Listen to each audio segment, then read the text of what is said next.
আসসালামু আলাইকুম এভরিওয়ান। তো আশা করি সবাই ভালো আছেন। তো ট্রাস্ট ওয়ালেট অ্যাকাউন্টটা কীভাবে খুলবেন আশা করি সম্পূর্ণ ভিডিওটা দেখলে বুঝতে পারবেন।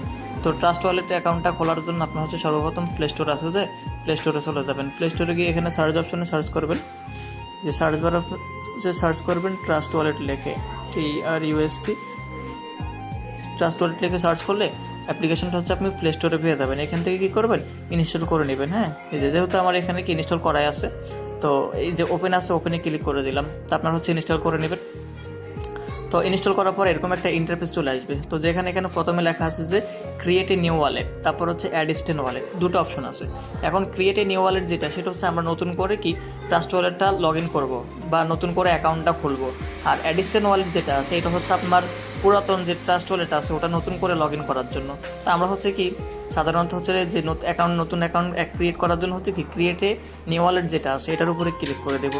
এটার উপরে ক্লিক করে দেওয়ার পরে প্রথমে দেখেন যে ক্রিয়েট আছে, যে ক্রিয়েট অপশন আছে, এটা ক্লিক করে দেবেন ক্রিয়েট। তারপরে যে এখানে ব্রেকআপ ম্যানুয়াল আছে, যে ব্রেকআপ ম্যানুয়াল এখানে ক্লিক করে দেবেন। এরপরে দেখেন এখানে তিনটা কিন্তু হচ্ছে কি টিক চিহ্ন আছে, এই যে তিনটা টিক চিহ্নতে হচ্ছে কি টিকমার্ক করে দেবেন। টিকমার্ক করে দেওয়ার পরে এখানে যে কন্টিনিউ লেখা আছে কন্টিনিউতে ক্লিক করে দেবেন। ক্লিক করার পরে দেখেন এখানে কিন্তু 12টা ওয়ার্ড চলে আসছে, 12টা কোড চলে আসছে। তো এই কোডগুলো কী করবেন, আপনি একটা ডায়েরির মধ্যে বা একটা খাতার মধ্যে লিখে রাখবেন। কারণ পরবর্তীতে যখন আপনার মোবাইল হারিয়ে যাবে অথবা হচ্ছে ট্রাস্ট ওয়ালেট ডিলিট হয়ে গেলে আপনার ট্রাস্ট ওয়ালেট অ্যাকাউন্টটা কিন্তু লগ ইন করতে হলে এই কোডগুলো কি আপনার লাগবে। তো এই কোডগুলো সুন্দর মতো করে একটা কি ডায়েরিতে লিখে রাখবেন। এটা হচ্ছে আপনার কোনো প্রকার স্ক্রিনশট বা এগুলো কিন্তু হবে না। এটা কি করবেন, আপনি একটা ডায়েরির মধ্যে লিখে রাখবেন, ঠিক আছে। তো ধরেন এখানে যে কপি লেখা আছে, জাস্ট আমি একটা কপি করব। কপি করে এখান থেকে কি বের হয়ে আসবো। তো এই যে কন্টিনিউ লেখা আছে, দেখেন এই যে কন্টিনিউ লেখা আছে, কন্টিনিউতে চাপ দিবেন। ক্লিক করার পরে এখন কোডগুলো দেখেন এলোমেলো হয়ে গেছে। হ্যাঁ, তো এখানে বলতেছে আপনাকে কোডগুলো সাজানোর জন্য। তা আমরা এটা না করা হচ্ছে কি করব, সরাসরি এখান থেকে ব্যাক করব। এই যে ব্যাক করে চলে আসবো। ব্যাক করে চলে আসার পরে দেখেন এখানে লেখা আছে অ্যাড স্টেন ওয়ালেট। কোডগুলো কপি করার পরে এখানে অ্যাড স্টেন ওয়ালেট আছে, এটা ক্লিক করবেন। ক্লিক করার পরে দেখেন এখানে প্রথম যে অপশনটা আছে এটা চাপ দিবেন। চাপ দেওয়ার পরে এখানে লেখা আছে দেখেন এই যে মাল্টি কয়েন ওয়ালেট, তো এটা ক্লিক করে দেবেন। ক্লিক করার পরে এখানে দেখেন দুটো অপশন, এই যে একটা বক্স চলে আসছে। তো এই বক্সটার মধ্যে হচ্ছে আপনি যে কোডগুলো কপি করে আনছেন এখানে এটা কী করবেন, আপনি পেস্ট করে দেবেন।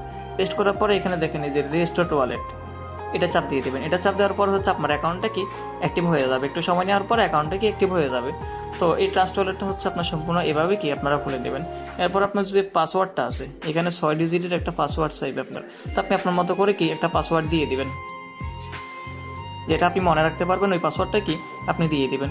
তো এখানে কনফার্ম করার পর এখানে আপনার পিন যাবে, আপনার হচ্ছে যে ফিঙ্গারপ্রিন্ট আছে, তো ওটা আপনি চাইলে দিতে পারেন, না চাইলেও দিতে পারেন। হ্যাঁ, এটা হলো আপনার ব্যক্তিগত সাবজেক্ট। তো ধরেন অ্যাকাউন্টটা খোলা হয়ে গেছে, এই যে এগুলো অ্যালাউ করে দিবেন। অ্যালাউ করার পরে একটু নিচে আসবেন। নিচে আসার পরে দেখেন এখানে লেখা আছে ম্যানেজ ক্রিপ্টো, তো এটাতে ক্লিক করবেন। ক্লিক করার পরে এখানে যে আমাদের এতগুলো দিয়ে কিন্তু কাজ নাই, তো আমরা কি করব, যে 3 নাম্বার যেটা আছে এটা রাখবো, এটা রেখে বাকি যেগুলো আছে এগুলো কি অফ করে দেবো। অফ করার পরে এখানে সার্চ করবেন USDT লিখে, কারণ আমরা এখানে দুটো এই BNB এবং USDT ডলার দিয়ে কাজ করি। তো USDT এটা লিখে যখন সার্চ করবেন তখন হচ্ছে এরকম ইন্টারভিউ আসবে। এখন এখান থেকে একটু স্ক্রল করে নিচে আসবেন। এটা হয়তো আপনাদের প্রথমও থাকতে পারে বা নিচেও থাকতে পারে। তো আপনার হচ্ছে কি স্ক্রল করে নিচে আসবেন, দেখেন এই অপশনটা, এই যে USDT BNB স্মার্ট চেন, এই যে এটা আছে, এটা আপনারা অন করে নেবেন। হ্যাঁ, এই যে এটা অন করে নেবেন। এরপর এখান থেকে ব্যাক করবেন। ব্যাক করার পরে এটা আপনাদের কাজগুলো শেষ কমপ্লিট। এরপর একটা কাজ করবেন, এখানে সেটিং অপশন আছে, এই যে সেটিংয়ে ক্লিক করবেন। ক্লিক করার পরে দেখেন এখানে 9 নাম্বার অপশনে লেখা আছে সিকিউরিটি, তো সিকিউরিটিতে চাপ দিবেন। সিকিউরিটিতে চাপ দেওয়ার পরে এখানে আপনার যে পিনটা দিলেন, আপনি ট্রাস্ট ওয়ালেটের যে পিনটা দিবেন ওই পিনটা কি এখানে বসাই দিবেন। বসাই দেওয়ার পরে এখানে যে প্রথম যে অপশনটা আছে সিকিউরিটি স্ক্যানার, এই অপশনটা কী করবেন, অফ করে দিবেন। অফ করে দিয়ে এখান থেকে বের হয়ে যাবেন।